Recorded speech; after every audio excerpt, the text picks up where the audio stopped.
welcome back to my channel. This is Lisa, and in this video I'm going to show you how I made this quite easy and very cute owl cake.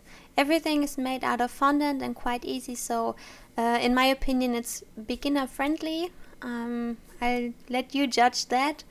Let's just get into it. So I baked a classic, just regular sponge cake in a stainless steel bowl. I'm pretty sure you can find some similar baking molds, baking cups, where you can bake the sponge cake in. If I don't use this kind of stainless steel bowl, I have a similar one from IKEA that works just as well. So maybe if you have an IKEA near you which sells stainless steel bowls, just go look for it. I'm pretty sure you can find it. I just baked it completely, let it cool completely, very important, and now I'm just going to, can you say slice it? I'm just going to cut it in some pieces so I can fill it with some buttercream, so we can have a nice filling and everything looks nice. I'm using a very sharp serrated knife, which I highly recommend you do too, instead of a flat regular knife. The serrated ones are a lot easier to work with. Okay, so my plan was filling the cake with some caramel filling, so I just used some just plain caramel out of a squeezy tube, a squeezy bottle. I just drenched my sponge cake in it, and now I'm just going to spread some Swiss meringue buttercream on top, which I also flavored with my caramel sauce. So I have caramel on my biscuit, on my sponge cake, and also inside my Swiss meringue buttercream. So we have the full punch of caramel flavor, and I think you can't go wrong with caramel, right? So that was my choice, but feel free to fill your cake with whatever you like, and how much you would like to fill it. Since I cut the whole cake in 5 pieces, there was a lot of filling, but my cake was very fluffy, so I think it went quite well with the whole filling and stacking stuff. Oh man, this is hard again. Okay, so just fill your cake like you would usually do, however you would like it. And after that, I put the last piece on. Okay, go ahead, hurry up. There you go. And now I'm just going to cover the whole cake in buttercream again. And to cover the whole cake, I'm using the Swiss meringue buttercream again. The first layer I'm applying right here is quite thin, because I just want to have a bit of buttercream around it. So after I applied the first layer, I cooled it in the refrigerator for around 30 to 40 minutes, so everything gets nice and cool and kind of hard and much easier to work with, which I recommend to you too. Just cool it, let it cool, let it sit in the refrigerator for 30 to 40 minutes, even longer is better. And after that you apply your second coat of buttercream or ganache, that's your choice as well, and then you have a much easier way to work with it. To apply my buttercream more evenly, I took this piece of plastic, which was a lid of a cream cheese container. I just cut it into a smaller piece, so I can bend it nicely and get a nice round curve and even layer of my buttercream.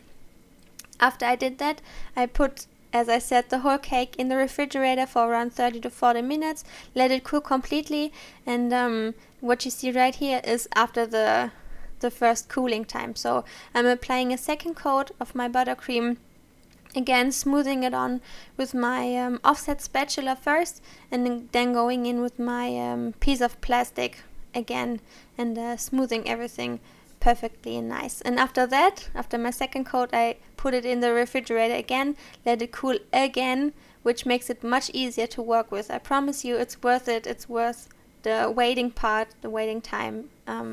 It just makes it so much easier to work with. So just cover your whole cake very nicely. As you can see right here, I have a very nice smooth finish all around the cake. and now off in the refrigerator again, and after that we can continue with some different stuff. So what I have right here is some gum paste. I think it's called gum paste. Just plain white one, and I'm just going to roll that out with some cornstarch so nothing sticks to my table, and then I'm going to cut that out with some just regular cookie cutter, as you can see right here. Those I bought on Amazon, so nothing fancy. We're going to cut out 2 white circles, and these are going to be the eyes of the owl. So just cut out 2, I don't know how big those are, just round circles. Put those to the side, and then I'm going to use some piping tips to cut out smaller size circles, because we need 2 big ones, 2 small white ones, and then 2 medium-sized black ones. The small white ones are going to be the pupil of the eye. I think that's the right word, huh? So 2 big ones in white, 2 small ones in white, and then 2 medium-sized ones in black. So as you can see right here, I'm using a piping tip again, because that was the perfect size for me, and I didn't have any smaller regular kind of cookie cutter. After my eyes, I took care of the little bow my sweet owl had. I'm pretty sure you can find some fondant bow tutorials online already. I have one in German, which I'm sure you can't quite understand, so I highly recommend you just go on Google or YouTube, maybe better, and type in fondant bow tutorial. I'm pretty sure you can find something where they show you how to get one done nicely instead of the one Cricut one I have right here, which was okay for me because I did it in like 2 minutes, and it was just for the purpose of the video, so I wasn't that mad that it didn't look that perfect, but feel free to take much more time and get a much nicer one. Okay, next step. My bow and my eyes I laid on the side so they can dry completely, so we have a much easier time to work with those. Next step. Let's get this going. Next step, I took some pink fondant. The fondant I'm using is from Massaticino by Karma, which is a brand from Switzerland. Maybe, I'm pretty sure you know the brand because it's quite popular. Also, I know here in Europe. I just rolled my pink fondant out with some cornstarch, quite thinly actually, and then I just cut it in some long strips, as you can see right here, put it on a foam pad, and now I'm just using some I don't know, modeling tool to thin out the edges and get a nice ruffle effect. I did that around 3 times, put those to the side, and now I'm just going to mark my buttercream to mark where my ruffles are gonna go, where the belly is going to go. So that's just for me to have to make it a bit easier for me, so I can see where to put them, where to glue the ruffles on. And the nice thing, since we covered the whole cake in buttercream, is that we can stick the ruffles right on, and it's going to stick without any sugar glue or anything, which is quite nice. So just take your fondant ruffles, cut them to the size you need, and then just stick them right on inside the mark we just made. Can you say it that way? I hope so. And then there you go, there you have your ruffles. Quite easy, I know, I promised you the whole thing is quite easy. There you go. Okay, and then the next step was I took a lot of fondant and colored it in a how do you say that, ombre. So it's you have 3 different colors in which oh man, and they each get a little different and a little darker from one to another. I colored them in some golden yellow and then worked to make them a bit more orangey.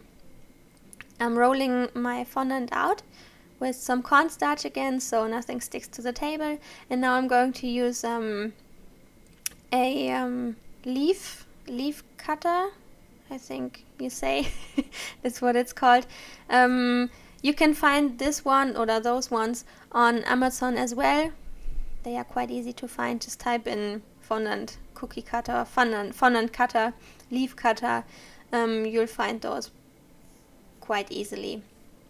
Everything I did right now was I rolled all my 3 colors of fondant out and punched out or cut out my my leaf thingies with all my 3 colors. Laid them to the side so I can have them ready, and now we're just going to stick them on without any order of the colors. Just put them on very irregular. Yeah, I think that's what it's called. Just stick them on, go round and round and round until you come up to the top, and it's almost everything, and we're almost done. So it's as easy as you think it is.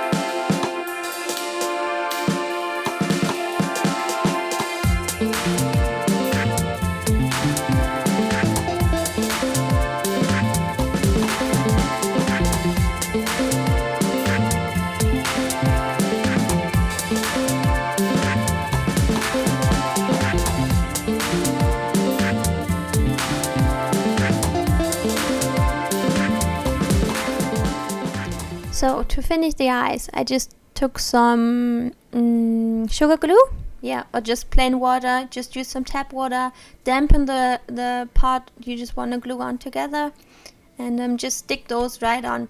I try to not center them completely, as you see right here. I'm trying to stick them on kind of a corner, to one side, I think, yeah.